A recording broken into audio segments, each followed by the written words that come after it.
was always hoping that it would be a CLG versus TSM finals at Madison Square Garden. Since League was like invented, CLG and TSM have always been competing against each other.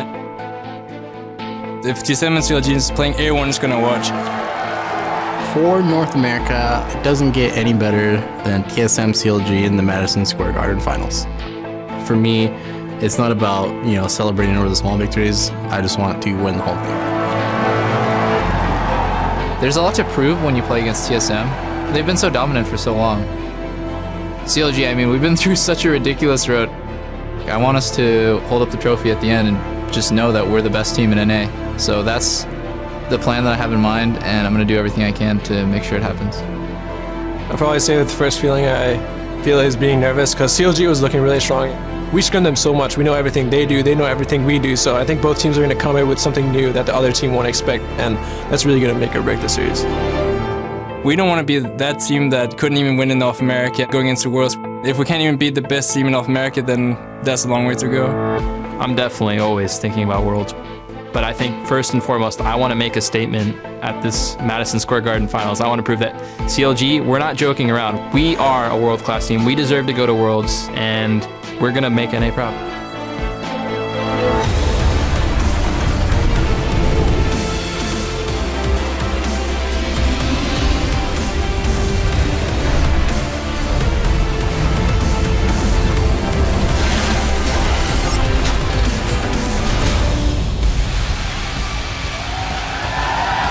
Welcome, ladies and gentlemen, to the North American League Championship Series Summer Finals.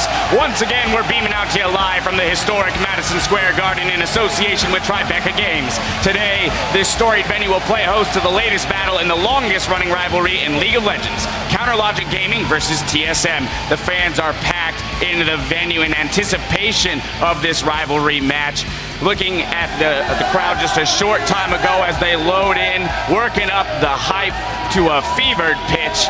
And of course, we've got TSM in their locker room following the European action in Stockholm. Wild Turtle and Lust Boy squeezing in some practice time. On the other side of the matchup, CLG are deep in a huddle and discussing their battle plan. You can hear the energy in the building already. It is electric. Hello, everyone.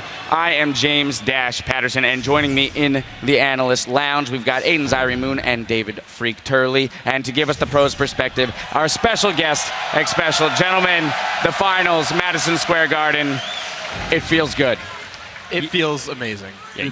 Yesterday was crazy. Today, I can't imagine how crazy it's actually going to be for the finals here. And to follow that incredible 5-game series in Europe, I mean, one can only hope that that sets us up for just as incredible a series here tonight. Now let's trace how the teams won their way to the finals with a quick look at the playoff bracket. For CLG, their playoff journey has been a smooth one. They came out of the regular season with the 2nd seed and a first-round bye. They faced Team Impulse and dispatched them with a clean 3-0 sweep. For TSM, though, they first had to face Gravity in the quarterfinals before taking down the number 1 seed, Team Liquid, 3-1, locking in their 6th consecutive appearance in the NALCS finals. Now, between the spring and summer split, TSM have racked up enough championship points to guarantee auto qualification for the upcoming World Championship. The only question is whether or not it will be through winning first place and grabbing the number 1 seed or through points. Now, Team Liquid will be anxiously waiting to see who wins today's series because a TSM win would mean they clinch the number 2 seed. And for CLG, they either win the first seed today or will play in the regional qualifier to grab the 3rd spot at Worlds. Well, especially you got to play on this incredible stage yesterday in this incredible venue. Can you give us some insight into what that experience was like with the fans out here cheering your name? I think it's one of the best experiences I've ever had. I definitely wasn't expecting. I mean, I've played in large venues before. I've played in big tournaments, and it was different this time because I walked out and I saw thousands of people just watching me, cheering our name, and I knew this is just an awesome arena. I want to win super bad. And when you did, and the crowd went crazy as they're going right now, well, the house is packed. packed here in New York, but fans all around the world are watching today's action. In theaters across North America and Europe, fans are attending viewing parties hosted by Coca-Cola and enjoying the finals on the big screen. We'll be checking in with a few throughout the day. Once again, we want all of you to stay connected with us on Twitter and share how you and your friends are experiencing finals weekend by tweeting at Lully Sports with the hashtag HowILCS. But for now, we're going to send it down to Riv for a very, very special presentation.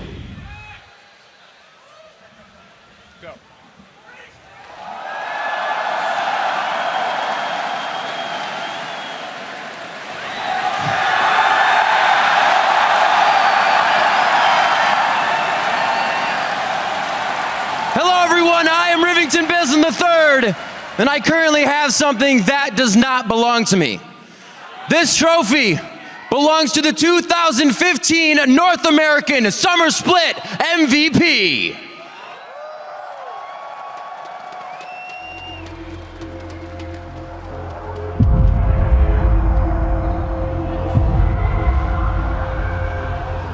When you set your mind on something, Rush is gonna do it.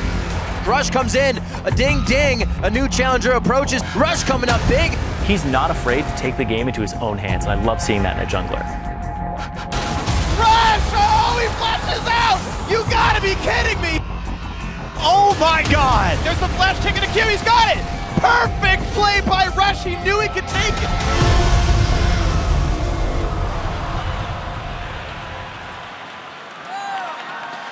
Please help me in welcoming your 2015 North American Summer Split MVP, Rush!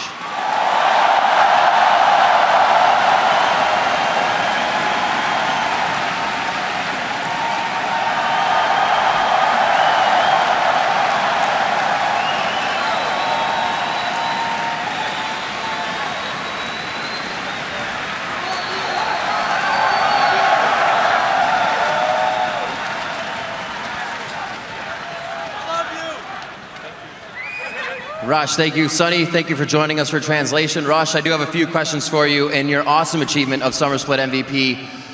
Coming into this year, you were more of a solo queue player, and then you went to complete competitive style. What was that transition like for you? 올 한 해가 첫 프로 선수 생활 시작한 한 해였는데 그 소감이 어땠는지 좀 말씀해 주세요. 어디 봐야 돼요?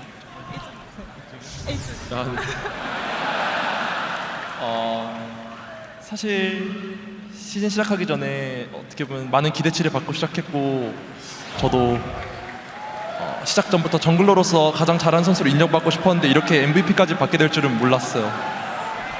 So I know that people had high expectations of me, and I wanted to be recognized as the best jungler NA, but I didn't realize I would be getting this award today. Well, Rush, you're very hard on yourself, so a very well-achieved trophy in your hands right now. I have to ask you as well, Rush, what do you think sets you apart from other junglers in the league? 그 다른 정글러들 대비 본인 강점이 뭐라고 생각하세요?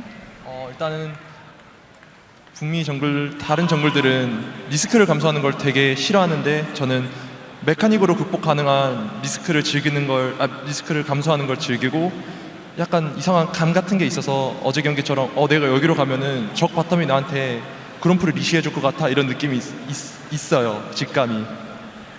So I think NA junglers are generally risk aversive, but I like high risk plays, and I have pretty good gut feelings when it comes to like taking risks. You could say that. No flashes, diving in, Lee Sin, making plays. We all remember the play. Final question for you, Rush. The regional qualifiers are coming up. You guys are still looking very strong. How does the team feel? 이제 마지막으로 그 지역 선발전 이제 준비하시게 될 텐데요. 그 팀 승산에 대해서 어떻게 생각하시는지 말씀해 주세요. 앞으로 조금만 더 경험을 쌓으면 저희 팀이 무조건 세 번째 시드로 롤드컵 갈 수 있을 것 같아요. I think if we gain a little bit more experience as a team, I think we can definitely go to Worlds as a third place seed. All right, well, we'll see. You guys said it. See if we can make it happen. Sunny, thank you very much. Everybody, your North American 2015 Summer Split MVP, Rush.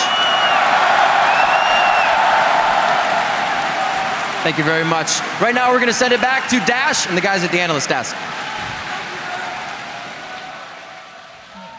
Thank you, Riv. And once again, congratulations to Rush on such an incredible achievement. I mean, gentlemen, this guy had some crazy statistics coming out of the season. Regular season kills per game leader, damage per minute leader, highest kill participation and kill share for junglers. That alone speaks to the achievement.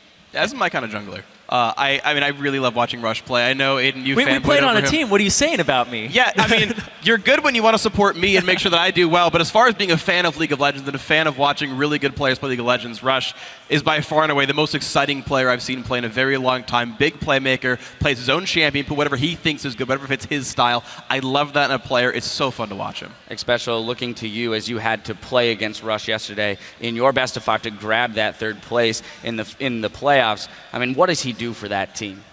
He's one of the most mechanically skilled jugglers I've played against, and he just does really creative stuff. We've always, when he plays Evelynn, for example, he's always in the back. When he's missing, you know, okay, he's probably behind us. Let's get pink wards everywhere. This Rush guy, like he does crazy stuff, and that makes him unpredictable, but also sometimes also makes him unreliable as well. So he has this kind of double-edged sword that we often see from him. And from our jungler, from Dominate, it's not a bad thing, really. High upside is what you're saying. He has really There's high a lot upside. of high upside. Yeah, but a lot of variance to his play, too. Right. Well, with Dominate, for example, someone who's more defensive, he's able to get the wards out to help bring Rush down a little bit. I mean, Rush still goes off as well, but generally try to keep him down. Well, very much deserved by Rush. Turning our attention to today's series, though, let's meet the teams who will be taking center stage in our playoff finals.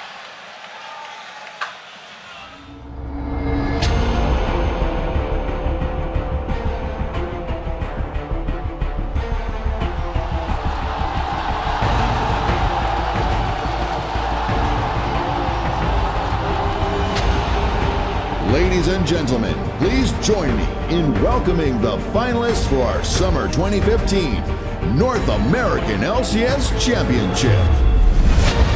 On the blue side, Counter Logic Gaming. This is going to be the game. The 3-0 sweep. Counter Logic Gaming finally get a good season. They're headed to the finals. In the top lane, Zion Spartan. At jungle, X-Smithy. In the mid lane, Ho Belter. At AD carry, Double Lift. And at support, Afro Move. Counter Logic Gaming.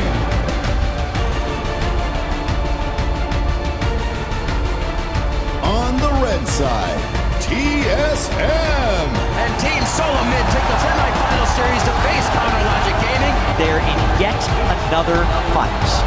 In the top lane, Dyrus. At jungle, Santorin. In the mid lane, Bjergsen. At AD carry, Wild Turtle. And at support, Lust Boy. TSM.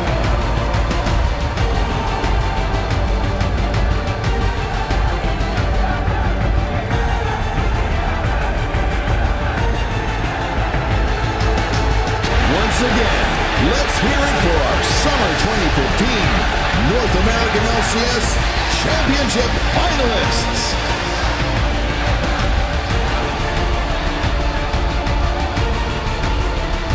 There they are, ladies and gentlemen, CLG and Team Solo Mid on the stage, ready to go, only 5 minutes away from play probably. The energy in the building is palpable. I have to imagine they're feeling it surge through their veins, can probably only energize them more, can only improve the way they're feeling as they go into this final, especially you can speak to it. You stood there just yesterday with 11,000 people screaming in your face. What did that do for you, physically, mentally, as you slid into your chair and got ready to play? My biggest worry was just not the trip as I was walking onto the stage. I didn't want to look silly doing that. And you feel so much excitement, and you just have to keep it down. You have to be like, all right, I have to play, 3 to 5 games, keep calm. First game might go bad, you might cheer TSM against me, that sort of thing. So you just have to keep your nerves down and just be focused. And if you're down a game, down 2 games, you still have to try to come back. Well, that's a titanic task in and of itself. It's just keeping your nerves in check while all eyes are anxiously waiting to see the latest chapter in this matchup. To remind everyone, we'll be checking in throughout the series to see who you think will be victorious. The fans here in-house have been chanting for the teams they think will win. For all of you at home, vote online. Right now on lolesports.com, 66% of you think TSM are going to grab the top spot. So there's definitely a bit of a favorite going into this finals here. Now I'm going to put you gentlemen on the spot. Who do you think has the edge in this series? Zyrene, we're going down the line. So I think TSM is the better team, but I want CLG to win. I want the rivalry from 2 years old to be reunited. I want a trophy in double lift case, and I want to see CLG at Worlds. And you know what day it is? What's today? It's Sunday. It's the Lord's Day. The faith is going to pay off for the fans, and CLG will take it home today.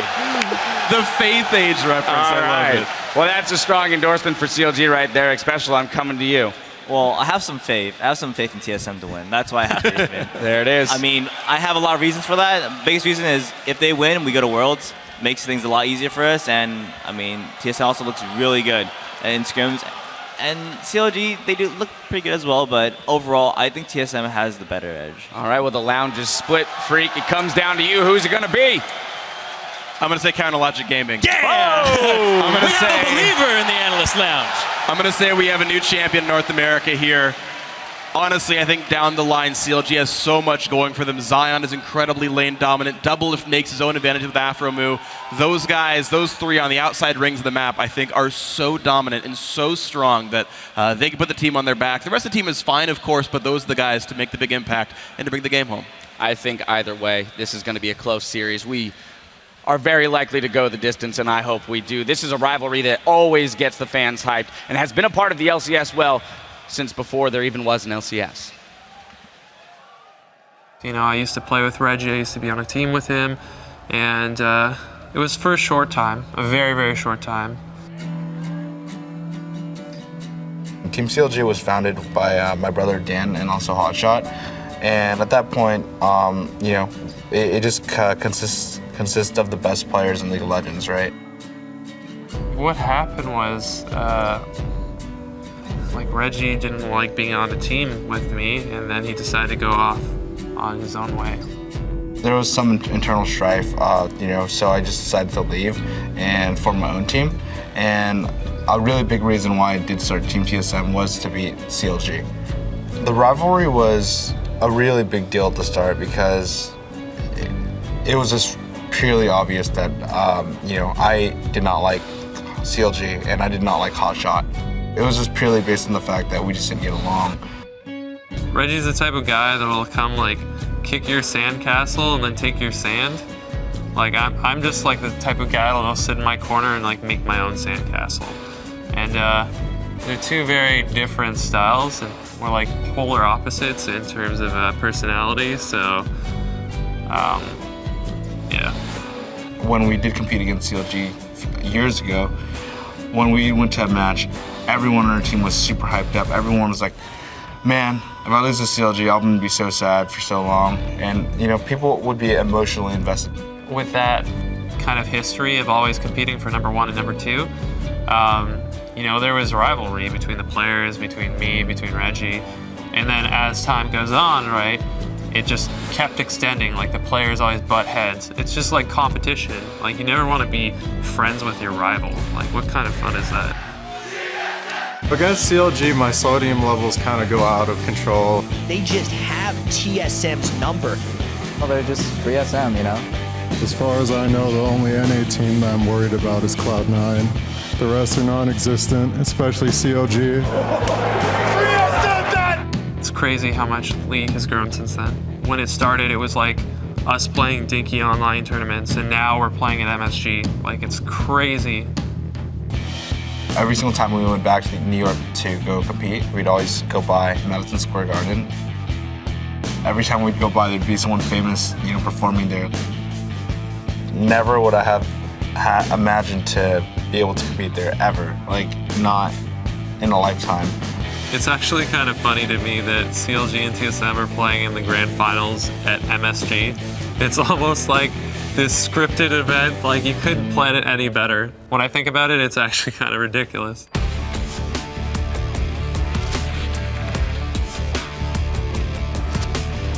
For a long time now, the rivalry really has died down because of just straight up how poorly CLG has done for the last 3 years. CLG has been losing quite badly to TSM in the past while, so it'd be a good breath of fresh air to see CLG win. Our players do really want to win. They do feel like there is a rivalry from the past. I think that if CLG starts to perform again and starts to play well again, maybe there'll be a rivalry back again. If CLG beats TSM, I think TSM fans are going to be real salty, so it'll kind of add a spark to the fire. If we were to take second in North America, we would consider that a failure. My players, my coaching staff, and everyone has worked extremely hard for this year. If we were to lose, I think that I'd be in tears, but at the same time, if we were to win, I think that it is going to be another milestone that we've hit. Everything's been leading up to this moment, right? Good, CLG's had its best season so far. We're looking really strong going into the finals. But imagine we lost the grand finals. Like, what kind of story would that be?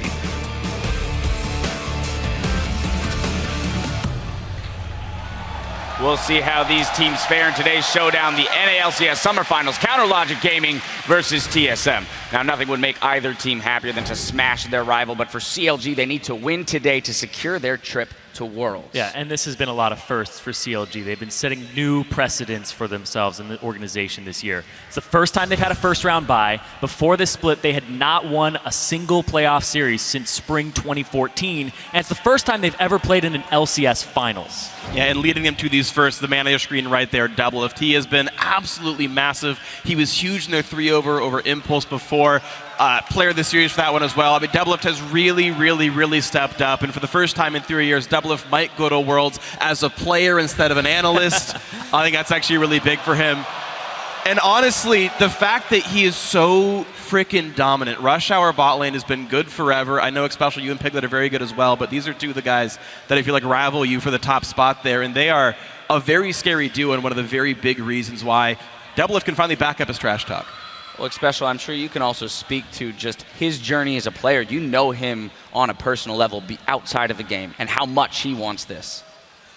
I mean, when you think of Doublelift, you think of all the jokes, all the, Reddit/Doublelift trophy case. Every joke that you can think of about not winning, Doublelift has heard it. And I think it'd be great for him to win it. But a fairy tale is only a fairy tale. We don't know if he's going to win today, but it's the truth. It's the harsh truth, right? It hurts to say this, but they have to play really well today. All right, well, we'll be looking for him to put up a continued great performances throughout this best-of-5 series. Historically, though, this matchup has been close, but when the stakes are high, TSM has tended to come out ahead. CLG have lost the last 5 games to TSM, and TSM have not given up a game to their rivals since the 2014 summer split. Yeah, I mean, TSM, every time I want to bet against them, I'm always wrong here. These guys have been the top dogs in North America for basically ever. 5th seed heading into playoffs, man. What a terrible split for these guys. Well, guess what? They're back in the finals. TSM never miss it.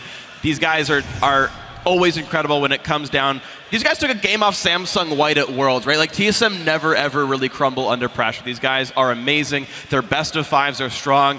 Okay, you can make the jokes about tilting an MSI off a Cassiopeia top, but other than that, other than losing a couple of best of 1s, in May, these guys have been absolutely an amazing team to watch in playoffs. Yeah, their best-of-5 adaptability is really strong. But TSM, they're also finally delivering on their long-held goal since tilting to the Cassiopeia top of being able to empower other members besides Bjergsen.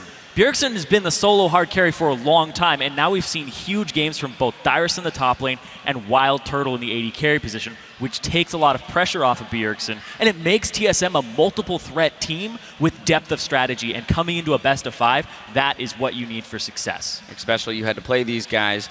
Do you think that they have expanded their playbook, as Irene just said, enough so that they will be able to take down CLG? It's really weird when I think about how they've improved. I don't think they've really improved in terms of early game strategy, anything like that. It's more of a how can we survive early game enough so they can bring out their strong mid game and be able to win out mid game? I mean, against us, they had horrible early game. They were down a lot, but they still managed to do crazy stuff to come back. And I think it's going to be the same thing today. I think they're going to lose some laning a little bit, but I feel like in mid game and late game, TSM has the edge, and that's where you really win these best out of 5s. You don't win off early game in these long series. Well, there you have it. That's what we think up here in the Analyst Lounge. The teams are about to head into Champ Select, so let's send it over to our casters to get this series underway. Thank you very much, Dash. Hello, everyone. I am Rivington Bisson III, and ready to rock the cast with me is none other than Sam Kobe Hartman Kensler and Joshua Jatt Leesman. Man, it's a pleasure to be up here with you guys, to be up here with anybody right now for this finals. Yeah, TSM versus CLG, what more could you really ask for? In this series, I really hope it delivers. It has to deliver. I can't even begin to describe how crazy it is to have these two teams meet back up in Madison Square Garden. I've lived through this rivalry for over 5 years, and knowing these players for that long and how much each of these players want it, it's intense. This is the Pantheon, the place that the gods come to do their deeds. And right now, that is Counter Logic Gaming and Team Solo Mid here in Madison Square Garden. We are live for Champion Select #1. What's really interesting here is when we were thinking about the picks and bans, we were thinking that the red side was going to be banning Azir and Kalista in both, like in pretty much every game, but CLG actually opens up with the Azir ban. Bjergsen obviously undefeated with it, but it's not like Pobelter is a slouch on the champion. Basically, that says to me that CLG doesn't really have huge target bans that they want to go for. They can go for the more generic stuff like Azir. They have a different first pick priority in mind. I think that when you think of CLG and their recent trends, TSM should try and deny Smithy's champion pool. The Tanko and the Gragas have been by far his most successful champions in the jungle, but TSM haven't gone after either of those yet. Yeah, well, as far as first picks in the TIP series, CLG was blue side 2 times. One game was Alistar, which is banned, but the very first game, it was the first pick Echo, something they're very willing to first pick here. And I wonder if we're going to see a ban. Definitely not. Ashe. Wow, actually leaves quite a bit open. It takes away a bit of initiation from Doublelift that we saw earlier in the season on that Ashe. Yeah, there's an interesting choice here, especially with the Alistar ban thrown in from Team Solo Mid as well. Makes Counter Logic Gaming have to choose between getting that tank jungler for Smithy in the Echo, which is the preferred one, or trying to grab the Braum up, which has been the big playmaking support. When Alistar has been banned, it's been huge for Aphromoo and Counter Logic Gaming as a whole to have him on a playmaker. A lot of the Gragas, the Janna, Braum, like you said, a lot of things here. Looking for a Gnar. As far as recently played champions from the top laners, Zion, Spartan, and Dyrus have really preferred Olaf, which is sometimes banned, Maokai, and of course Gnar. So Maokai's banned. There might be a potential pinch here from top lane champions if they want to go for the Gnar. But with Olaf still being up, there's no pinch. The real S tier of supports with Alistar and Braum is already half denied, so the Braum first pick is probably the smart choice. And it's even more crucial for CLG because they rely on Aphromuu's playmaking so much to get him one of these champions that he can initiate with. Definitely what starts off the early game for Counter Logic Gaming. And it was the slump in the middle of the season they've been able to come out of, mostly on Afro's roams, coming back into that. So we'll see if we can do some on Braum. Yeah, the Braum is huge. I think the jungle picks are also contested. The thing about these guys is they have so much overlap within their champion pools. A question that we had, though, was whether or not Xmithy was going to be willing to early pick Nidalee or if CLG was going to have to ban it. Because in TSM series, whenever Nidalee is available, they've picked it right away, whether they're blue side or red side, and those are both big-time power picks from TSM. Yeah, Smithy's Nidalee definitely not nearly as fearsome as Santorin, so... But we just haven't seen it as well. He has played it once. Back and forth, brought out a few different jungle champions. Xmithy definitely falling back to the Gragas for the last 4 to 5-ish games of the second half of the split. Definitely helping. They would go with the Trist, the Janna in that comp, but now the Braum is what they have thrown into the mix. Still waiting for the pickups on their side. Seeing the Kog'Maw and the Nidalee, definitely a bit of a poke giveaway there. Maybe going to Wild Turtle, however. We'll see if Bjergsen counters with a mid pick. Kog'Maw has trended more towards the 80 carry pick here. There's the Gragas and the Trist or Counter Logic Gaming. Yeah. A little bit interesting. We thought people were going to try and deny Xmithy's jungle pool in the semifinals. But Gragas actually just kind of fell through and he was instead prioritizing the Echo. Here, though, against the Nidalee and Kog'Maw early picks, they instead go for the Gragas. maybe just trying to match some of the early game pressure that Santorum's and Italy can put out. Yeah, the Cinder Hulk tanks of Gragas and Echo fill very similar roles, but Gragas can make a lot more moves early than Echo can. Also, if you're going to be going up against Nidalee, you do want to have a pretty meaty front line, Grom and a bunch of tanks, so if the spear does find its way, it's not nearly as damaging.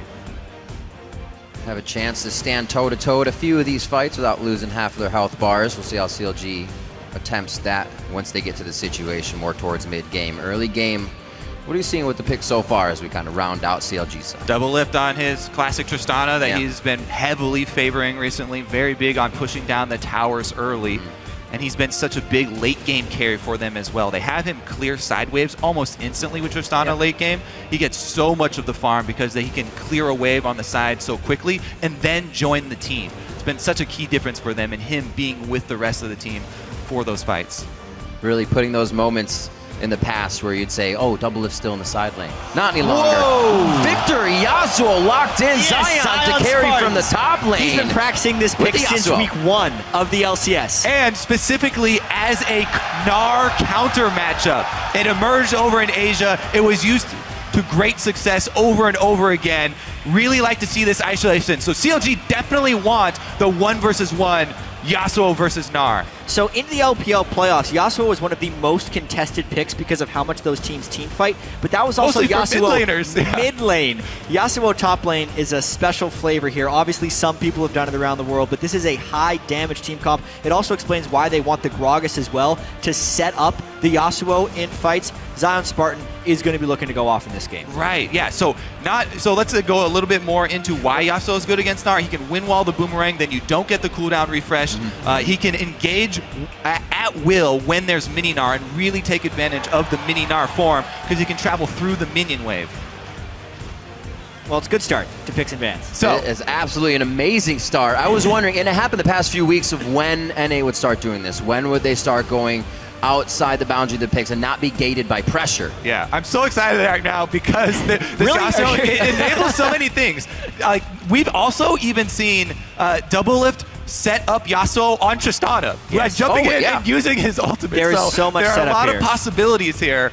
A lot of them are more dangerous than others, but they have been used. Really dangerous stuff for some of the setups. I do like the fact that Pobelter is on Victor, who's just still a high damage mid laner, so they're not losing out on as much wave clear to have the Yasuo and aren't completely tunneled into a team fight. But there is the potential weakness of not really having that strong of a tank line. Zion Spartan has been a really big tank in most of COG's recent games, and TSM is known for their great team fight. And that's why I highlight the importance of the Echo and the Gragas so much for Smithy. He can bring that team fight tank presence to the CLG lineup. I really like that you mentioned the wave clear, though, because having the Tristana and Victor for that really makes it a well-rounded comp. Well, he can be a boss in the fights, do what he needs to. CLG looks like they've got their comp as well as Team Solo Mid. The game 1 is about to go live. Head over to Twitter and share your predictions. Tweet hashtag CLG win or hashtag TSM win to @LOL Esports, and we'll be checking in throughout the series for how you are calling it. Ladies and gentlemen, Madison Square Garden about to get on their feet here for game 1, and we're about to be on the Rift with Team Solo Mid versus Counter Logic Gaming, and we are onto the Rift. All right, so we did spend a lot of time talking about the Yasuo and CLG side because of that pick, but on TSM side, the reason why TSM picked Gnar so early is because it's good into almost all other matchups, and it's Ben Dyrus' best champion, very consistent with that champion. Only the recent emergence of the Olaf has been All right, and look bigger. at CLG. They have come into their own this split, absolutely. And Bjergsen says TSM has taken notice. I think CLG found a really good way for their team to play. Double plays these late game, Tristana really good AD carries, and Zion plays very split push oriented, but he has very strong laning phase, so he usually gets ahead. And Pobelter just plays very safe team fighting champions. He always goes even or ahead in farm. He plays very safe. He doesn't die, and that just works really well for CLG because they go into team fights and they just do really well. And early game, they play off top, they play off bottom, but I feel like CLG struggled to find their identity in all the other seasons, which is why they would crumble around playoffs. But now they found it, and that's why they're looking so good. Yeah, and what Bjergsen describes is exactly what COG has been going for in this game. One thing that I should mention about the champion select, Zion Spartan is not really a Maokai player, which is one of the more reasons that they banned that. It's the Gnar and the Olaf that have been the contested picks between Dyrus and Zion Spartan. Another reason that the Gnar was picked early. TSM obviously expecting this pretty much exact layout from CLG. The Yasuo definitely a twist for them, but they were definitely expecting these double lift Afro move combo. So we will see how Turtle and Lustboy can deal with that one. Lane swap wards are down, and it looks like they're headed top right now. Nobody's been spotted quite yet. They're waiting at the base gate. And I talked a little about this yesterday when we started seeing the Malphite and different picks as well. I like that they're bringing the somewhat outside the box picks that they've been training, but can still fall back on comfort after this. Why not test the waters? Why not see what you can do? We're going to get this one started off. CLG just under the wing of Team Solomon in the jungle. Yeah, really nice move there. Lustboy is going to see this one. He's not going to be able to do it, but at least he would force a smite on the Raptor, which Xmithie may have wanted to save. Interesting that they decided to start at the Raptors as far as a double jungle route, but really I think they're just trying to preempt Santorin and Dyrus. Yeah, very smart here by TSM to go for the lane swap. They don't want to have Dyrus in that counter matchup with Zion Spartan. Yep. They don't want to let him be taken advantage of, so they do the very normal double jungling. Dyrus will go back to base and use his teleport out. Meanwhile, Zion and Xmithie, although you mentioned the one camp they started on enemy territory, have just kept up the double jungling. The big wrinkle there is that they didn't have Zion tanking very much, just using the Yasuo as shield. So Zion will have his teleport up, and they have a slight advantage there. Yeah, running straight to the top lane, where now they might actually prompt a 2v1 against Wild Turtle because they're sending support assistance with Afro move. It's a very, very scary 2v1 because Yasuo has so much mobility and can run through the minion line with his dash. Braum, combined with him, can provide kill pressure on an AD carry lane very early on. Right now, though, Braum's still roaming. Afromu trying to get some wards down. Coming in behind, actually, maybe. They may be looking for an early Afromu gank here onto Turtle. Yeah, Afromu has a great It's got behind him already. He's on spot. What a slow movement in from Afro. He's got Turtle a flash to finally Braum, too. starts to get out. Or just touch Turtle's it. vision on the map tells him that there was nothing, and Fancy feeds himself into safety. Very well played from Turtle there. Yeah. I thought he was definitely dead. Zion actually dashing away from him back into the minion line, and then Turtle very intelligently moves away from those minions. Walk away. So Yasuo can't use them against him, and a great sidestep there.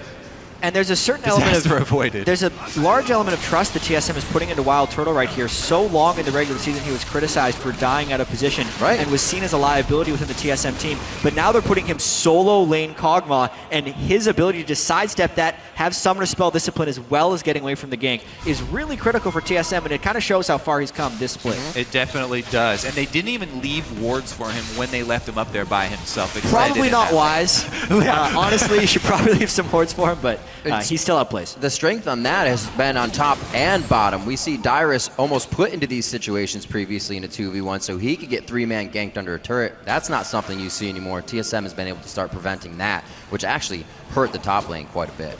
Yeah, really good start big here in the side lanes. from TSM. Both in the pre-game planning for the lane swap and the in-game execution there with the dodge. See double lifts, 6 games on Tristana, that 100% win rate.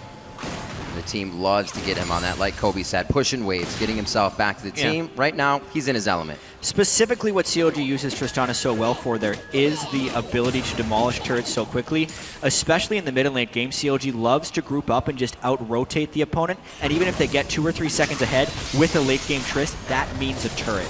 And also Double Lift is a very strong laner with it as well. Yeah, and you can see the adaptation here too. Because the pressure already so early on Turtle, they've sent Lustboy back up. So it is actually going to be Double Lift pulling ahead in experience now since he's the AD carry in a solo lane. And they're going to try and get that Tristana up so she can start knocking down the outer turrets and get the domino effect of all the outer turrets first to get that gold lead. Good sidestep. Wow, Pole Belter with the dodges as well. They might be able to turn this around. That's the roam from Afromu. This is why CLG started to catapult towards the second split. Oh, not this time though. Good dodges on both sides after the engage. Yep, both teams with the same mind. It's some nice sidestepping going on right there. Santorin chased a little bit far. As soon as his spear missed, he should have respected the counter gank a little bit more because he didn't. His team loses out on the summoner spells. It's just the heal from Pole Belter, but it's multi-flashes from the TSM side. Yeah, both of these supports have been very active, both Lustboy and Afromu with constant roaming here. Now they're even bringing Xmithie in tow. it was actually the first blood for CLG. That'll come up shortly, I hope. Are able to grab it. We will get this repaired as soon as possible for you in-house on the screens.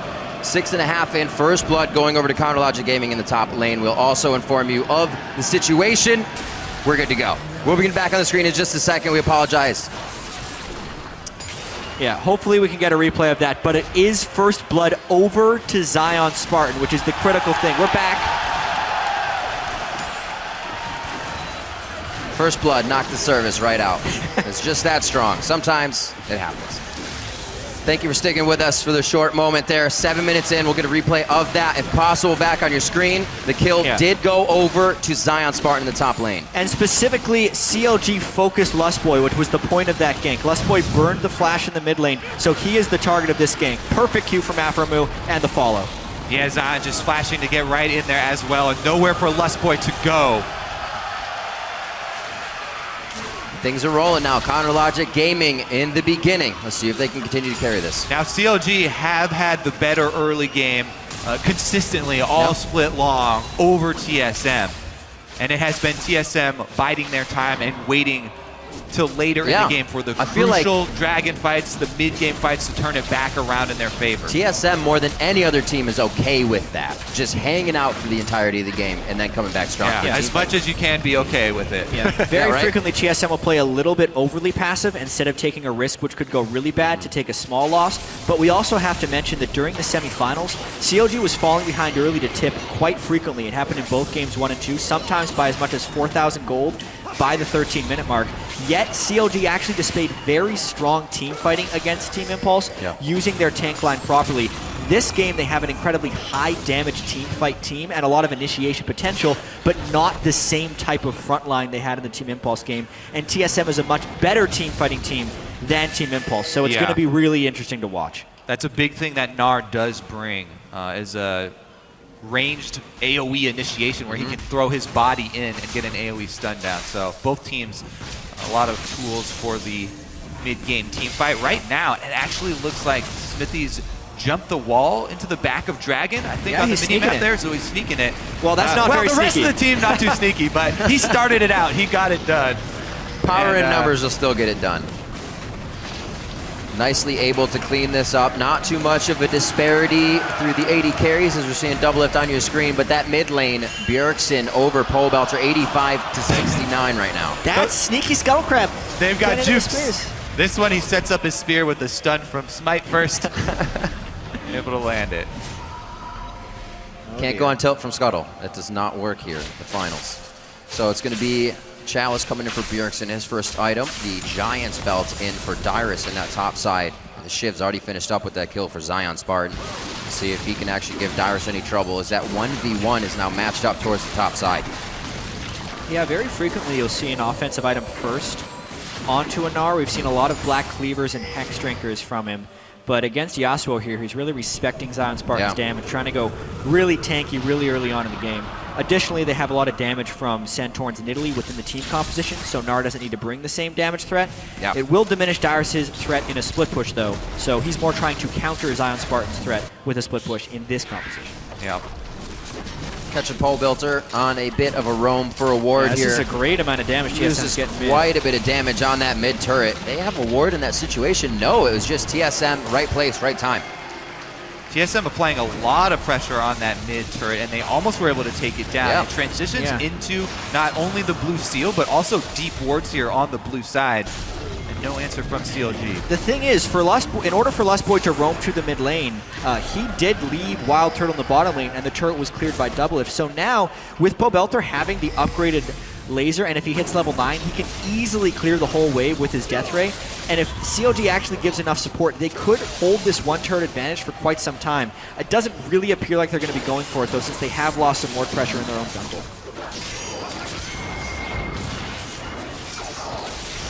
You can see that's you can see that's the matchup right there playing out. Extremely favorable trade for Zion. No help for Pobelter. I think they could have held that, but instead TSM commits to it, and now it's a fight. Whoa, pretty big tell on that teleport coming in. Dyrus in the top side's way too low to come in on this fight. He goes down to the top side actually to double lift in the fight now with the Dragon. Bjergsen's gonna get hit up. They give that towards the Pro Bouncer. Now it's going on to Lustboy. The jump through. Oh, cannot get it to hit on the Winter's Bite, but what a fight across the map. There's that Tristana though, double lift left so much, takes down the turret with a tiny bit of time left alone. Got himself a kill too. That fight itself, though, you can see how good this Yasuo can be in team fights. They get the extended knockup from the Braum ultimate and just destroy Bjergsen. Yes, TSM did get the turret, but CLG ends up coming out way on top in that trade because they applied pressure top lane while simultaneously collapsing mid lane and winning this extended fight. Bjergsen blowing the flash early there for the Braum Q. And Doesn't all have Smithy anything left needed here. was to just knock him a little bit to the side. Feed's still alive here. Zion gets the Yasuo ult off that one. And Lustboy, he really just had to turn tail and run. The Scuttle Crab nearly sold him out as well. It did, but not going to be enough. Just cost them another flash there. And the rest of TSM are able to escape with their lives. Well, escaping a few times in the top, CLG's found a few kinks in the armor though, and they've been able to bring in a bit of gold. That on the AD carry, the mid and the top, the two people that are going to be doing DPS for this composition. So more power to CLG here as they move into the mid lane, trying to answer with a bit of the damage that TSM just gave to them. It doesn't look like they'll have the same result though. Yeah. The one game that TSM lost in the semifinals of Team Liquid was when Bjergsen was on Orianna. He's been able to lane and farm very well with it, but TSM hasn't been able to set up team fights in pretty much any of their games in which Bjergsen can get off a good shockwave. This as well is a very mobile team for CLG, which makes it difficult for Bjergsen to get shockwaves off. Not to mention how mobile CLG is being on the map. It's going to be very hard for TSM to actually set up the proper team fights. Yeah, it's also going to be hard for them to wave clear now because the blue has been taken away. And that is going to be some extra pressure for CLG. The outer turrets are very easy for CLG to take with this comp. And the last one is their focus. Everyone's grouped up with Zion split pushing here. He does not have teleport, while Dyrus does have teleport. That's a dive. Oh, Beard goes back. They're not going to look for the turret. They cancel him out immediately. Dyrus stops the TP. He's stuck in the top. That means CLG has some time with mid lane turret, and they're getting what they want. Yep, the dive executed too quickly there. CLG do get the kill and turret. Dyrus canceling his teleport. They're keeping up the pressure. And Xmithie has been having a very good playoffs thus far. That's another big play that he made, understanding that Bjergsen had no flash and instigating that fight with the body slam flash to just zero out Bjergsen plus get them the objective. This is actually even more than we were expecting out of COG's early game. As far as the matchup is concerned, COG is a little bit better than TSM in the early game, but they are crushing it in the first 14 minutes here. Working together, making sure the roams are in their favor, catching people in transit already. They've done it to Bjergsen a few times, tried to get Wild Turtle in the top. CLG really holding on to the early part of this game. See if they can pressure that anymore. Already one Dragon in their favor with 30 seconds into the next one. You were saying Xmithie doing very well. It seems like the team also follows him more on his engages. There's much more trust in that. It's definitely why I keep highlighting the Echo and Gragas for him. Those are definitely his highest performing. Now, if we switch over to looking at it from TSM's side, though, they need to go into defense mode. They have to get their defensive warding, like we saw Team Liquid do yesterday so many times. Keep those sweepers up and the pink wards and try and keep Vision in your own control. Zion's just going off. He is playing with so much confidence right now. Look at the wards in the jungle. They don't exist right now for COG. They're all TSM's wards, and he dashed through that entire minion wave to get harass off. To speak to your point, though, Kobe, you can already see TSM setting up the defensive wards. That's why they have so many wards in the side of the top jungle, and also defensive wards towards the Dragon Pit. The Sightstone very early on Santorin is indicative of that play style as well. So very much trying to be in a turtle mode. It just means they're going to have to be giving up probably the next 2 or 3 dragons, though. Yeah, what they're really looking for with that setup is to try and catch CLG in an over-aggressive rotation when they're moving across the map in the jungle. TSM still have good AoE that they could combo if Dyrus and Bjergsen can combine to get that CC lockdown. Then TSM could make a comeback inside a jungle fight. But barring that, CLG keeping up the pressure and stacking the dragons here well on their way. Yeah, and you can see the per game averages there as well. CLG averaging 5 games less in their games. Sorry, 5 minutes less in their average game time. 5 minutes fewer, however you want to say it. It's not talking a game. myself It's not a game. into It's not a into game hole for here. CLG. This is Yeah. Either way, that's the style, the pace they're playing at right now. Already 2 dragons at the 16-minute mark. Pretty quick counter if they want to get up to 5 dragons, and already that pretty substantial gold lead. Oh yeah, Zion actually going to go for that Trinity Force, maybe it looks like, with Yasuo, which has grown in popularity. Dyrus Makes it a bit more durable. And Dyrus has done a good job at getting himself kept up in CS. After that one death, he was able to stave off any more as well. So still could have some big teleports coming in for the team once that is up. But like you guys are saying, Zion Spartan, full bore ahead for him. And Pole Belter 2-0 now with that needlessly large rod. He just got himself some Lucidity boots. CLG's really starting to turn on. We'll see how they decide to use this. Right now, obviously, it's Doublelift in his own environment. That's the bot lane. Yeah, CLG just trying to rotate, and once again, they're a couple of seconds ahead of TSM on this turret, so Doublelift is getting some free hits in. Max stack on his E there, takes half the turret down. Yeah, a couple of seconds means half the turret there with Tristana. Yasuo keeping the pressure up top as well on Turtle. And now Zion does have teleport, so this could be a moment where CLG actually press a bit too far. This has been one big difference between the two teams. Even though TSM have said they want to take more risk and they want to be more aggressive, CLG are by far the more risk-loving team still. And when they have advantages like this, they continue to try and press them. Yeah. Obviously with TSM in full stall mode right now, it's going to be absolutely on CLG to try and initiate. All flashes are up for TSM, which makes an initiation even harder, because generally TSM would be able to flash back near their Nexus turrets. So CLG now has acquired some deep wards, and they're really just pulling off a nice split push here. The danger of someone trying to stop this is if you're not together, one Grog Assault into a Yasuo means you're dead. Trying to look at TSM's initiations as well, once they want it. 2 walls that are going to pretty much stop things from happening. A lot of damage is not going to get by, and for an Orianna, having your ball stopped short and not know what's going to happen immediately can mess up the entire fight. Yeah, it's actually fairly difficult for TSM, to try and catch CLG. Even if they do have a numbers advantage, it has to be a really good play from Dyrus to make it happen. And CLG are doing a good job working around the Narbar, giving him a lot of space when he goes Mega Gnar. Yeah, I mean, CLG is still playing pretty aggressively here. It's a 5v4, and they're pushing TSM off their blue. Yasuo is in the top lane. Obviously, with teleport, it has to be respected, but it's a power play by CLG here. They're getting split push pressure on these side lanes, and they have been consistently chipping away on these turrets. Oh, Wild Turtle gets chunked down by Pole Belter. This is going to be a fight. The flash is up. The heal can be there. Glacial Fissure across the board. What a nice explosive cast, but everybody was actually out of position as well for the Monsoon from Lust Boy, so it does save some members on Team Solo Mid. Valiantly goes down to save the rest of the team, but that would have been a very big catch and some following turrets for CLG. That pressure that you talked about, CLG doing a very good job of also being able to keep that up with the wards that they're trying to supplant in the jungle here. And CTSM, as they try and rotate through their own jungle, we've got a double KO in the AD carries in the bottom lane there. Yeah, well, at first you don't succeed in killing Wild Turtle.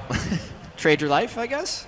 I mean, that's still probably in benefit of TSM getting the kill on a Kog'Maw at this point, since he can get backed up by the Janna shield and CLG being ahead anyway. Anytime you're anytime you're behind in a game, trading kills is beneficial for your team. Oh, that was a jump that put Zion Spartan well within range of Dyrus. Bit of that added damage, making sure he has to stay out of lane, and making sure that Narbar goes off as well. See a replay of that 1v1 in the bot lane. Yeah, Doublelift knows there's no summoners on Wild Turtle. Right in the minions. It was right in a lot of minions. So the minions aided Wild Turtle there. Doublelift not afraid. This is how the CLG TSM rivalry is supposed to go. Nobody backs down from the 1v1. Well, that's the kind of stuff we would see from Doublelift in scrims, right? Jumping over the wall, rocketing somebody back to make plays. And that's Do it now. And that's that risk-loving style that I talked about. CLG by far much more risk-loving than TSM. Yep. And Doublelift showing it right there. You get those moments a lot more from it. 20 minutes now on the clock, 6-1 here. CLG is holding their lead, but TSM steadily slowing it down, actually. Yeah, and even though CLG has made some progress on the interior turrets of TSM, they haven't cleared and they haven't actually destroyed any of them yet. And now it actually looks like TSM is trying to get some preemptive poke in before the Dragon, because if CLG can start stacking and get this Dragon immediately, we'd be talking about 5 Dragons by 33 minutes, which is very within the bounds of crushing and winning the game. So TSM wants to start stopping this Dragon snowball sooner rather than later. Yeah, and that chunk out on Smithy, he should be able to get back, heal, and return to the Dragon area almost in time, but he will not have his ultimate, because he threw the ultimate over that red wall to try and snag Turtle, knowing that he didn't have any summoners. Now it won't be up for the immediate fight. TSM going to try and take down an outer here. Let's see, they're trying to put their foot down. CLG will definitely answer. A lot of members making their way to this turret. Yeah, CLG does not have good setup here. They don't have wards in the Dragon Pit, and they're late to this turret. Zion Spartan hasn't even been delivering damage, and he takes just about his full health bar. TSM's poke comp now coming out to play. And they're taking some of that standing gold on the map. The outer turrets were holding a lot of the gold difference between the two teams. This is why TSM have been playing this style where they're very risk averse to try and huddle behind their tier 2, wait until they can group up and place their wards to reclaim that gold. And what a stall that actually puts on 5th Dragon. CLG obviously still going to keep going for it, but TSM definitely buy themselves some more ramp up time to make sure that doesn't become a thing. Lustboy finishes Talisman of Ascension as well for safety, or even a little bit of distance they want to close to keep that poke on. Yeah, some pretty big item completions as well for CLG here. They've got their magic resist aura already. Smithy rushing the Aegis of the Legion. Meanwhile, the key items for all their DPS members have hit their 2 item power spikes here. So CLG very well could try and force. Yeah, CLG doesn't want to get themselves into another situation where TSM has set up first. That's how they got themselves into trouble there. They've lost their 5-0 Dragon chance. The 5th Dragon will now be delayed to around 39 minutes, and it's not even really on their radar right now since they're just sitting at 2. It is really about trying to get picks on the TSM team in which Yasuo and the rest of the high damage dealers can follow up. In a straight-on get poked by Nidalee and Kog'Maw for too long, TSM actually has a chance despite the gold discrepancy. Yeah, that is the key. They can only use Braum Unbreakable to block some of the poke, and then they have to go. They have to be quick with their initiation and use the Yasuo combo. A lot of things to go wrong here, especially if Smithy ult misses as well. Bjergsen hits a nice shockwave. Like you said, Jat, we already saw what happens when TSM is there first. Pretty much can telegraph the way that CLG is coming in. CLG, however, there first. TSM has the chance to back away safely. They get the flash out, which is actually pretty big for Lustboy. He's been using it to reposition for good monsoons on Janna. And that would be one of their main disengage when CLG do go for the Yasuo combo. So it is an important flash that they just burned there. Smithy jumping over the wall. Really pivotal moment in the game here. This is when CLG wants to get the picks in team fights. Dyrus just ran out of Mega Gnar, so if CLG does find a fight, that's not the ult they wanted. The Talisman of Ascension put Lustboy and Santorin just in the right spot. Now jockeying for position in lane instead of brush to lane. This fight may not happen. If it goes on like this for a little bit longer, it's just going to be wave clearing until somebody makes a mistake. Yasuo charged. Already down to half. Very close by that Javelin as well. Yeah, even with the Wind Wall and the Braum Shield, some of the spears are still flying through for Santorin. Unless they get that clean initiation, you can see the struggle with Santorin being able to sustain up any little bit of damage CLG does to TSM. So TSM holding pretty strong here, and CLG need to find that dream engage, and that definitely was not it right there. Well, they don't want to give up their ward coverage over the Baron area either, and TSM have cornered themselves in CLG territory. Looks like they will walk out. Got 3 here. Little bit of harass on the exit. And dance around them enough to take that top turret, and everything will be kind of all right from standing in the mid lane. They're buying time. They're getting gold. They're going to be getting more stats in the end. Turtle approaching the turret. Gets a nice storm shield. Looks like they will be able to drop this one after having a stalemate in the mid. TSM do make it work here without really having anything to go for it. They go for a top turret. All right, well, they have evened up the turrets, but CLG still with a healthy lead. Dyrus in the river here comes up to dissuade CLG from their pursuit. That's the thing, though. That healthy lead almost needs to be healthier. It does, because they hit their item power spikes a few minutes ago. Right. The Aegis of the Legion and Trinity Force that Kobe touched on.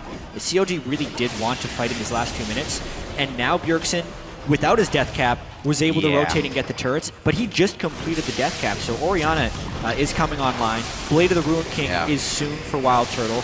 Dyrus is even close to his Black Cleaver, which is a very critical item for Nara, especially in the split push. The turtling has worked out very well for TSM since this early 6 kills that CLG picked up. Yeah, speaking of Turtle, he's almost bleeding his Blade of the Ruined King too, so they'll probably wait a little bit longer until he can actually get his second item. He was doing some big damage to Zion Spartan alone before they took that bottom tier turret. So Turtle definitely trying to walk up close for a few shots, may get himself into trouble here if it cannot be protected by Bjergsen and Lost Boy. A lot of things can go wrong for both teams in these fights. And right now, Chronologic Gaming seems like they're a little too worried about that with their lead. They could probably be pressuring a few more things here. Scuttle going over to Team Solo mid. They start to control more and more of the map to make things easier for themselves. Yeah, I'm very curious if Zion and CLG returning to a split push with him will be able to get pressure on that bottom turret.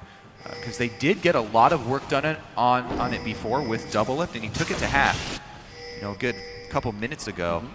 Yeah, but they haven't been able to keep up the pressure. Even the turret in the top side, Zion Spartan had a little bit of time on that. I think that's around half health as well. Yeah. So it's not like CLG wasn't making progress, but that progress has definitely been halted. They're back to the 1-3-1 split push. Honestly, Team Solo Mid's initiation is pretty low as far as their ability to force fights. So the 1-3-1 in the split push is more upon CLG's style, and then they can then force collapses off of that. They have. Question answered. Dyrus seen in the river, so Zion Spartan's going to take that turret, and CLG get their first tier 2. Yeah, it's all about forcing the off-numbered fights, because when TSM has more people, it's actually very difficult for them to force fights on CLG. CLG has all the disengage as well with the Gragas ultimate, and they're just really going to try and out-rotate and collapse. I like that CLG is back to the turret-taking game. Took him a bit there. I was wondering. Teleport had been up for a while, but they did not want Team Solo Mid to just rush down middle and take control of the game. Played it correctly, still in the lead now. Dragon is also alive and going to need some ward coverage. So she's going to keep pressure on Baron, Or though, maybe not. hoping that TSM do not come in check. Hold your breath. There's the TP. It's going to be halfway up, so he knows they need to get there in time. Talisman of Ascension. It's going to be enough to push them off. Baron about 4,000 health. Ooh, Smithy at about 30% life as well. Yeah, Smithy took a lot of damage on Baron. I wonder if CLG, because they're so frustrated of not finding a fight, would be willing to engage. It would have to be a great Gragas ultimate to prompt a fight here from CLG. And it would have to been while Dyrus was exhausted. He couldn't charge up his Narbar again, but they waited out that timing.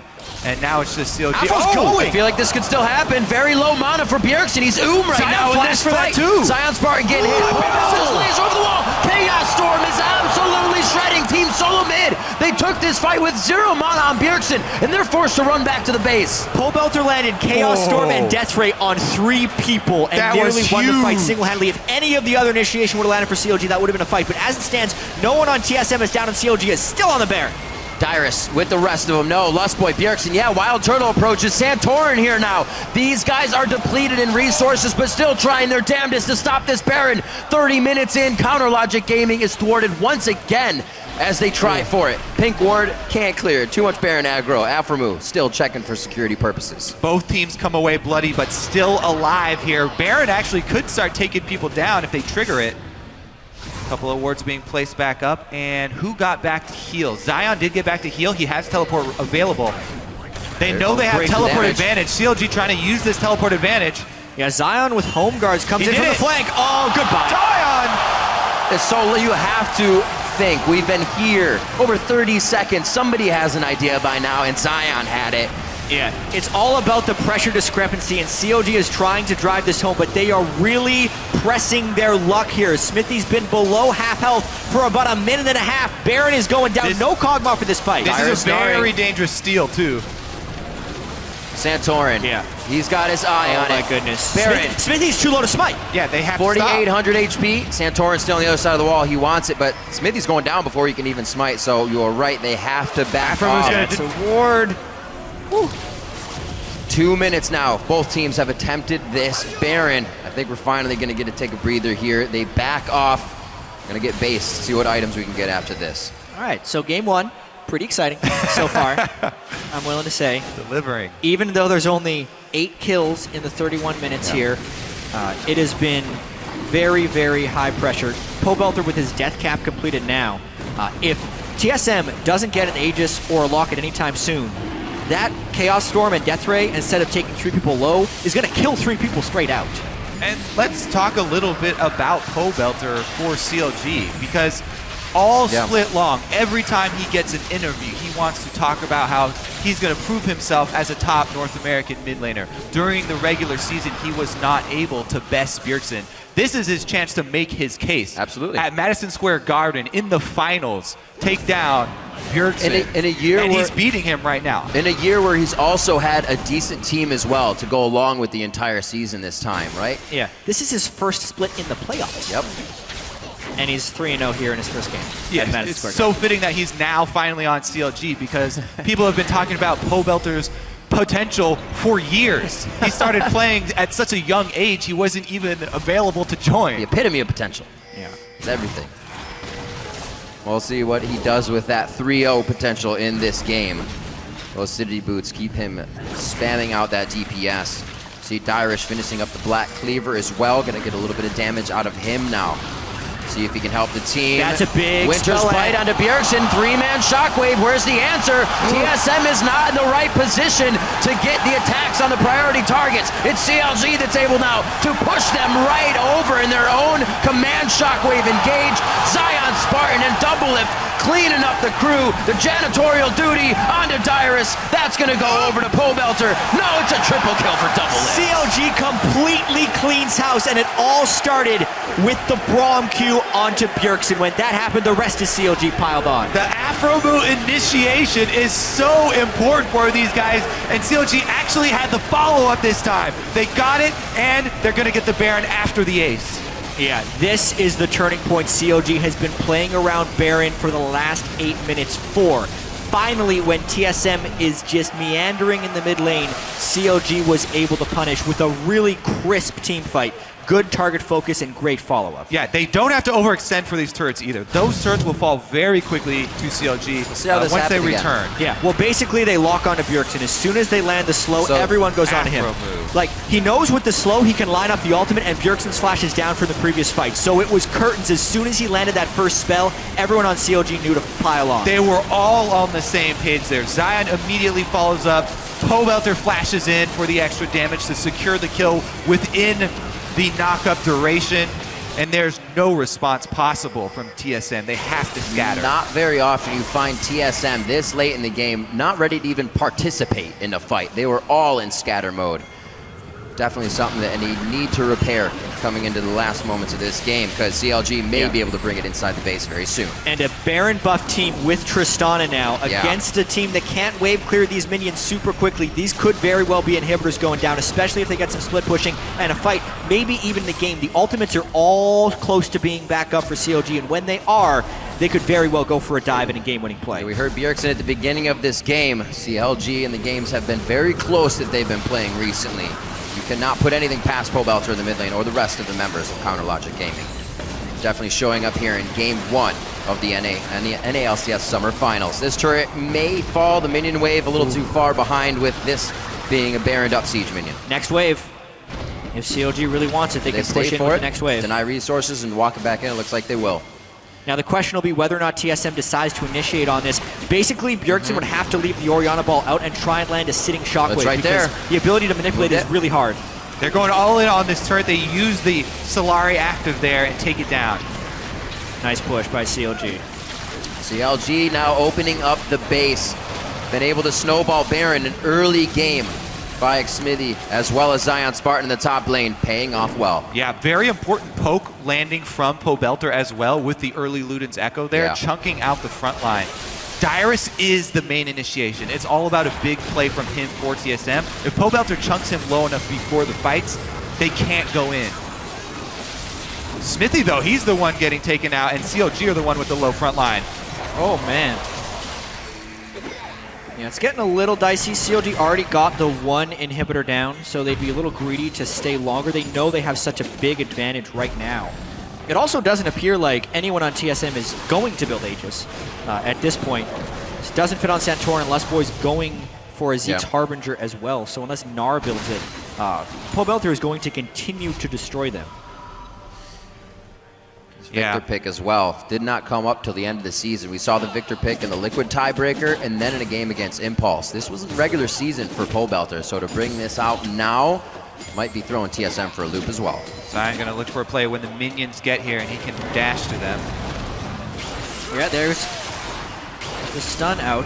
Narbar as well, half going down. Pobelter already on the roam up. Should be able to make it with all the crowd control coming through. Good night. And Pobelter reigns on Dyrus's parade once more in the top lane. 30 seconds on what could be Dragon number 4 for CLG. CLG so close to beating TSM for the first time since week 2 of the 2014 summer split.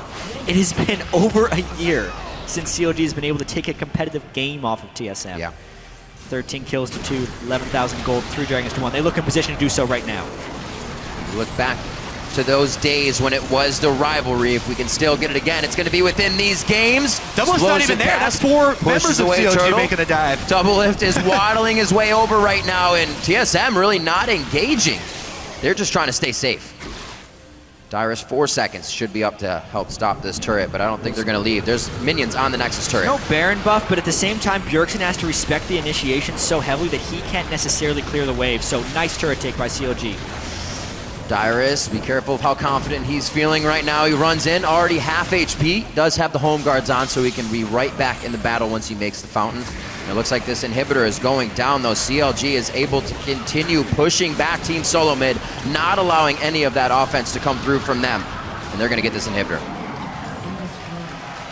2 inhibitors down. What a solid game for Chronologic Gaming. They have been playing very clean. There was one minor misstep when they had a lead and gave up a dragon, but aside from that, CLG has just been doing everything they can to destroy TSM. The last 2 picks, Yasuo and Victor, getting kind of the element of surprise on the blue side of champion select is also really valuable, plus the play. Also, Doublelift buffers his rocket jump to get out of the shockwave and not die. Dyrus is dead again. Dyrus getting soloed out in that top lane so quick. Just like the wind, Zion Spartan takes him down fast, 14-2. Coming up onto 40 minutes, CLG looking to put a few final touches on this game. They may be spreading themselves a bit too thin with the HP bars, but they pull it back, and they start to play it consistent, and they may have the Nexus. There's no shockwave up. There's no real way for TSM to initiate, but Bjergsen Turtle with the shot. That's one for him. He's already got a Nexus turret as well. Or Doublelift, I should say. Turtle now running for the fountain. Turtle goes down, Doublelift with another one. Game 1 coming up 39 minutes in. Very convincing from Counterlogic Gaming as they take out Team Solo Mid in the finals. We got more games.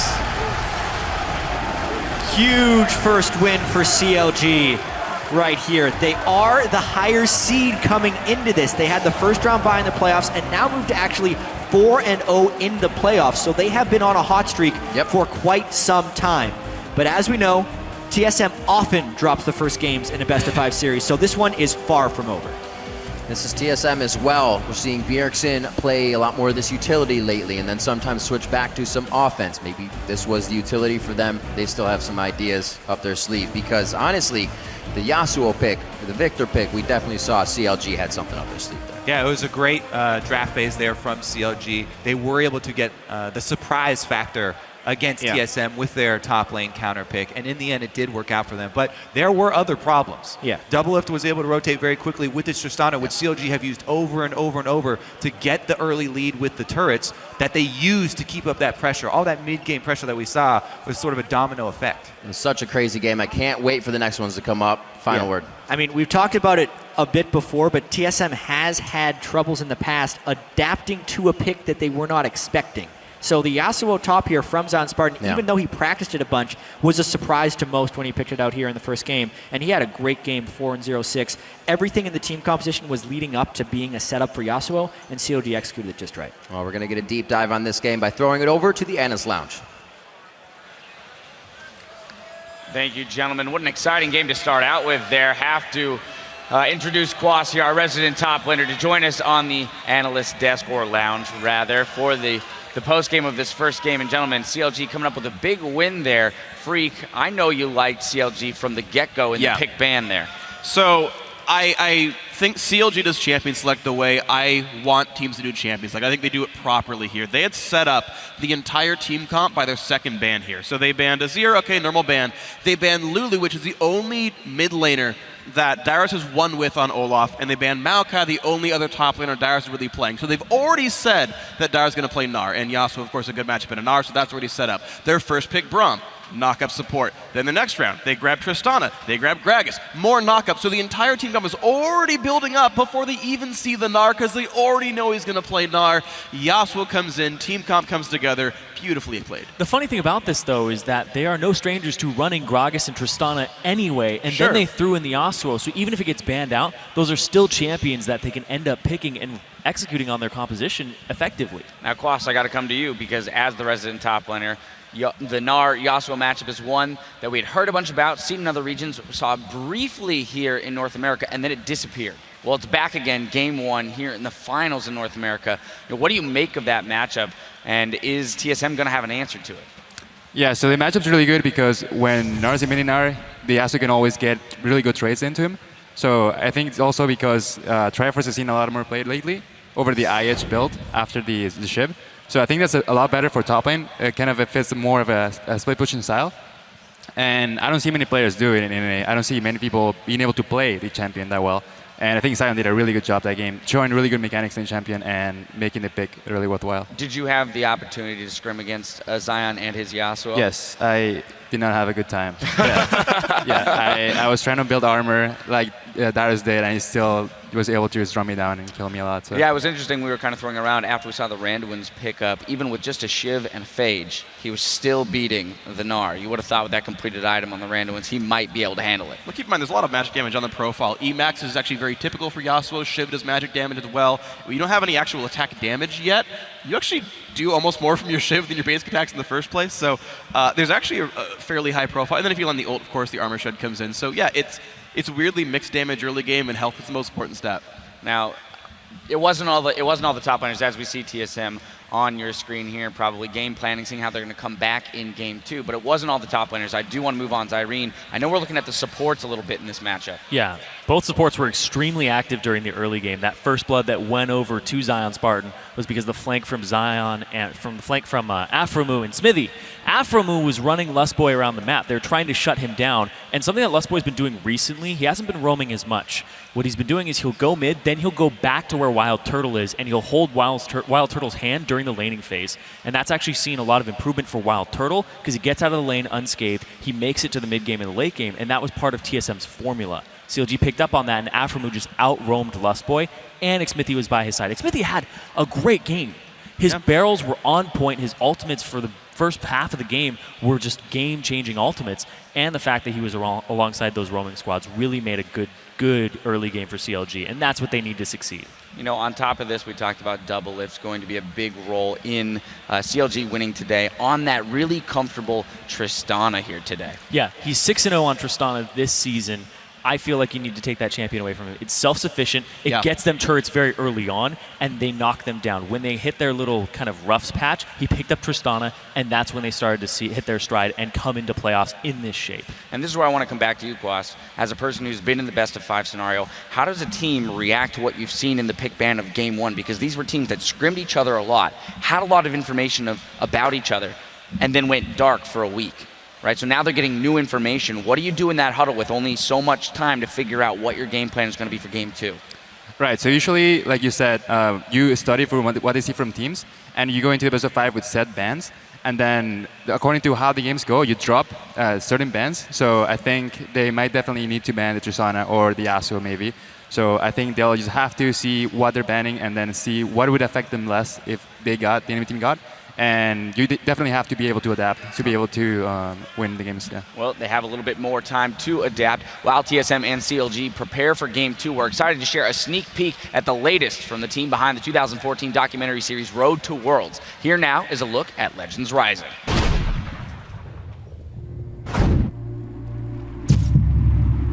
I didn't understand for the longest time why people would ever look up to me. I'm just a kid that dropped out of school because I was depressed. Essa pessoa amada por muitos, odiada por poucos. Mamá, sé que me estás viendo ahora mismo. Espero que estés orgullosa de esto. 就一直在练习。可能当时就在我上学的时候，我自己就是算是特别不听老师话的那一种吧，但是慢慢在改。 하는 그런 성격이라서 그렇게 말수가 많은 편도 아니고.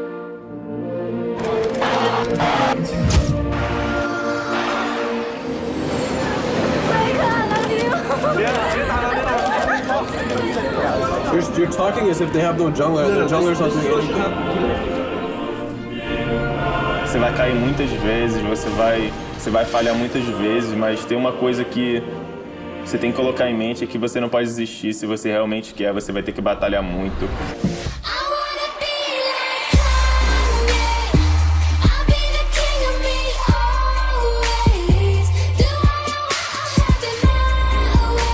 It's what I do when I wake up, it's what I do before I go to bed, but people don't know what led me there. E ele é o bad boy.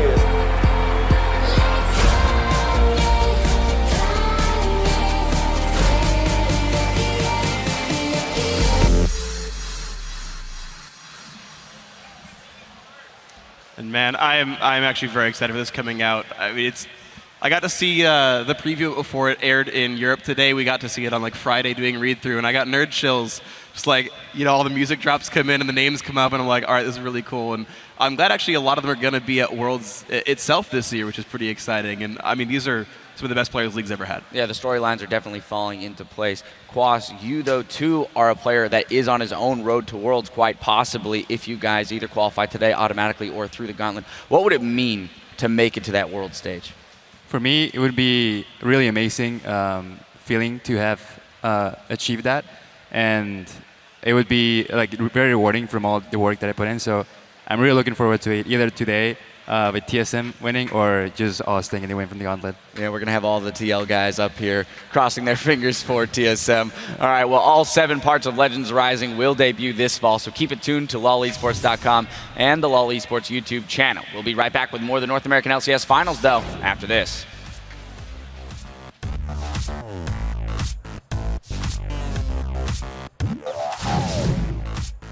I'm just here to make my daddy proud. Wait, is your dad here? No. Oh, Talk about me. It's not the... Whoa. He goes down to the top side, actually, to double lift in the fight now with the Dragon. Bjergsen's gonna get hit up. They give that towards the Pro Belter. Very low mana for Bjergsen. He's right now in this fight. Sion Spartan getting hit. Lays over the wall. Chaos Storm is absolutely shredding Team Solo mid. I got the Q on Bjergsen. I'm ulti. Kill Bjergsen. Kill Bjergsen. Janna. I got the go. Let's go.